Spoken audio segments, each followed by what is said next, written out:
Here's the list of Americans eliminated now in playoffs, a total of 6 at the end of the day.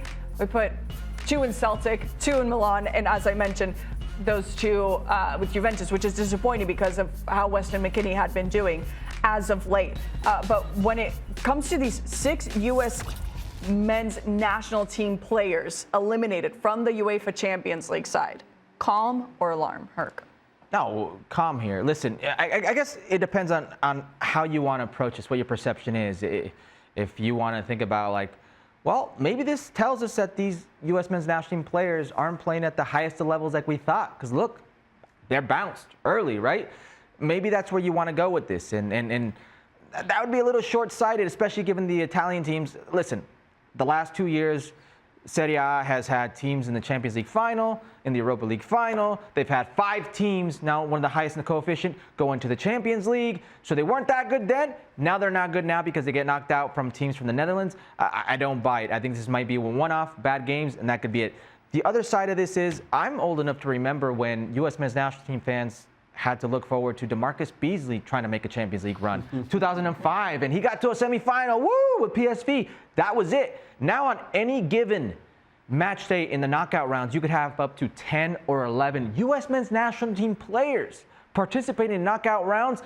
I think this is calm.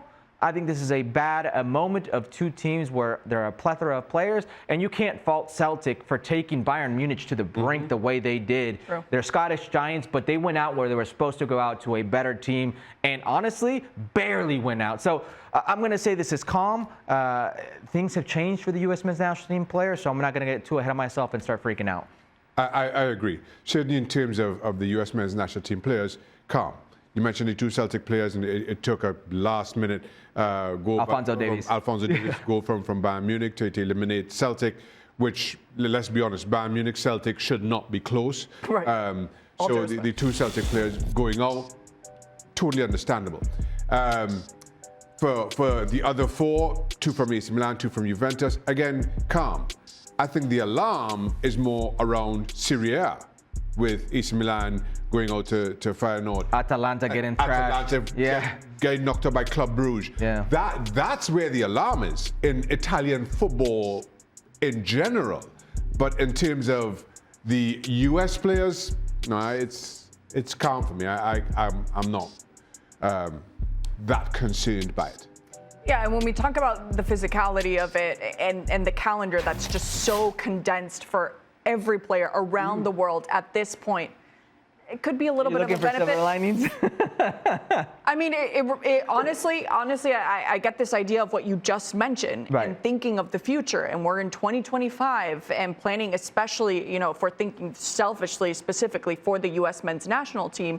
It's not terrible news when it comes to being able to recover your most important players, which we know, especially on the attacking side, they've had so many injuries. Yeah, can I be honest, though? I think the U.S. men's national team fan is maybe a little, what's the word I'm looking for? Greedy. They want to see, they're spoiled right now in a way that no U.S. men's national team fan before them has ever been spoiled, but they're greedy right now. They see it as a very normal thing to see Weston McKennie put in the Champions League goal, to see Timothy Weah knocking one in, to see Ricardo Pepi scoring against Liverpool, to see Christian Pulisic and what he's doing, Weston McKennie with the captain's armband at Juventus. This is normal to them. So they're, in a way, spoiled, yes, but also greedy. They want more. While time may prove this to be a silver lining, to your point, Christina, right now, for each of those 6 players, it feels like anything but. Yeah, of course. This hurts deeply. And there then becomes this struggle to try and put it into a bigger context, to try to get some kind of a lesson out of it, and work your way out of it. So just as a player, when you're on the wrong end of this kind of result, I think that impacts deeply. Again, maybe in time we'll prove that, okay, you stand up a little bit more sturdily to some of the rigors of what's to come over the next couple of years. It was a big couple of years, particularly for the U.S. men's national team. But right now, you're not quite seeing that. Yeah, and I guess of the 6 eliminated, which one is really still fighting for a spot on that U.S. men's national team roster?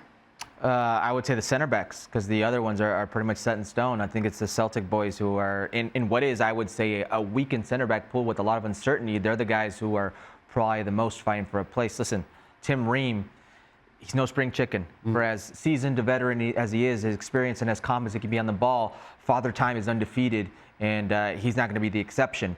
Cameron Carter-Vickers, Austin Trusty, who has never really gotten into the U.S. men's national team, that could have been a big platform for them.